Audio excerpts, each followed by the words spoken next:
He will try to end birthright citizenship. You're born here, you're a citizen, as soon as he gets into office. Let's bring in Democratic Congressman Robert Garcia of California. He's a member of the House Homeland Security Committee. Congressman, thanks for being with us. A lot to sift through there as we talked about proposed immigration policy. But let's start at the end there with birthright citizenship.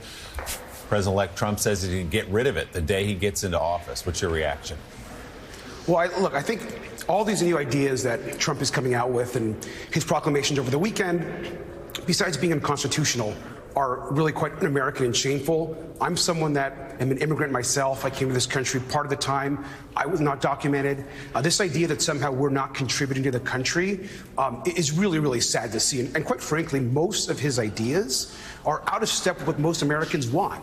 His somehow claim that he's going to separate families. Who is going to be doing that work? Police officers have a job to do. We have a police shortage across the country. They don't want to spend their time separating families. So whether it's birthright citizenship, whether it's mass deportations, whether it's separating families, we have to be principled and oppose this. Not only is it not good for the economy, it's actually quite un-American, and quite frankly, Democrats are going to strongly oppose every single step of the way. And birthright citizenship has been enshrined in the Constitution in the 14th Amendment forever, for a very long time anyway.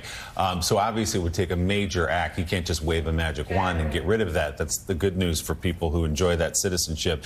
How are you approaching, as you think about the Trump administration more broadly, this sort of tension between his rhetoric, the things he may say at a rally during the campaign or an interview, or to talk to his base and to keep them on board, versus what you actually believe he's going to do? Where does that middle ground live for you? Look, I think a couple of things. I think obviously one is we have to expect that Trump is going to try to do the absolute worst. I mean, he tried to do that obviously in his first term. I take him very seriously when he says he wants to separate families. He wants to deport families that are here working, contributing to this country. So we have to take him at his word. We also know he has a hard time putting together a competent government. And so both those things can be true, but we have to be prepared. We have to call out that all of these ideas, particularly on immigration, are unconstitutional. He does not have the authority or the power to make it happen. What he does have, unfortunately, is people that follow his every word. And so we've got to be very, very realistic here that he is going to have a lot of Americans agreeing with these issues. And we've got to call out the unconstitutionality of what he's trying to do and also ensure that we remind people this is shameful actions and we're talking about real kids and families. There's no question, Congressman, a lot of people living in fear because of these promises. But let me ask you this. He obviously won on the basis of, at least in part, this issue. And there are polls suggest that a lot of Americans, Democrats included, have concerns about the immigration issues in this country.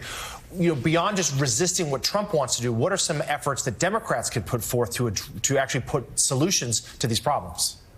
Well, I'll start with something that Republicans and Democrats agree on, and that's border security. I mean, we had a bill that had bipartisan support in the Senate.